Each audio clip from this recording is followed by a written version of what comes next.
Have you ever thought what the difference is between a cause and an excuse? Have you ever seen or heard a case on the news about a criminal defending himself, saying the drugs made me do it?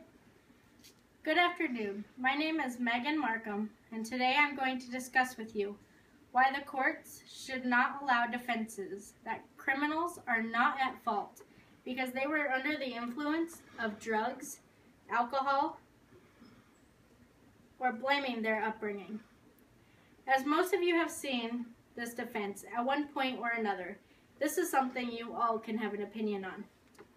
Based on my extreme interest in the criminal justice field and research on the crimes and their defenses, I will be able to help you understand the reasons why criminals should not be able to try to excuse their actions or look to blame people for their actions.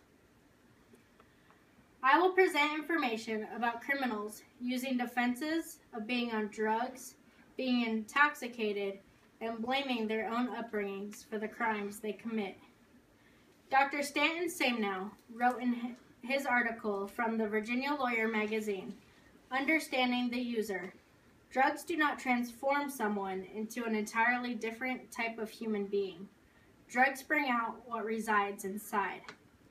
Dr. Samenow also said in this same article, drug use, like other illegal acts, is a choice that the individual made. People have a choice to do whatever they want to do. The law gives them standards to live within.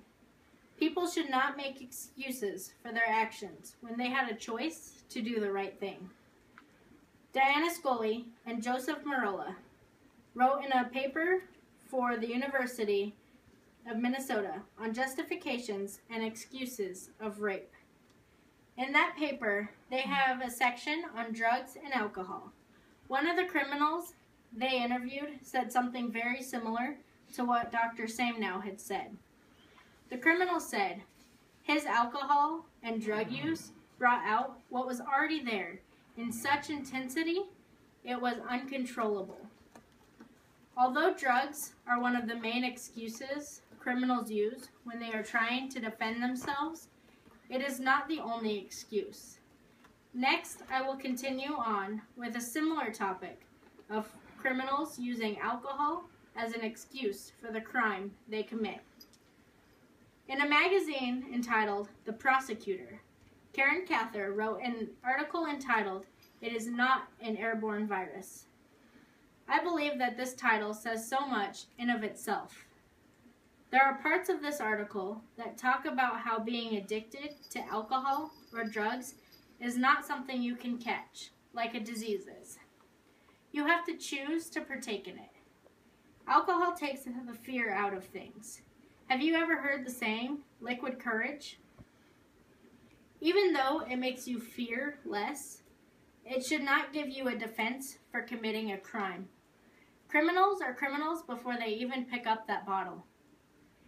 In the state of Arizona and a few other states, in the revised statutes, it agrees that the voluntary consumption of alcohol or any other illegal substance is not a defense for a crime.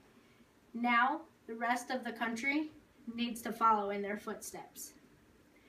Now that we have talked about other criminals using drugs and alcohol as an excuse for the crimes they have committed, we can now move on to a more controversial topic. Lastly, I will talk about how criminals use their upbringing as an excuse for their crimes. Inside the Criminal Mind is a book written by Dr. Stanton Samenow. He tells us about different people who have committed crimes and why they committed them. One of the chapters in the book is titled, Parents Don't Turn Children into Criminals. One of the children in this book is named Arnold. Arnold has a sibling. In his situation, he became a criminal and an abuser, and his brother ended up being quite the opposite. This is evidence of proof that it is not parenting or upbringing of a child that turns them into criminals. On page 29 in this book, he states, most children who are abused do not become criminals.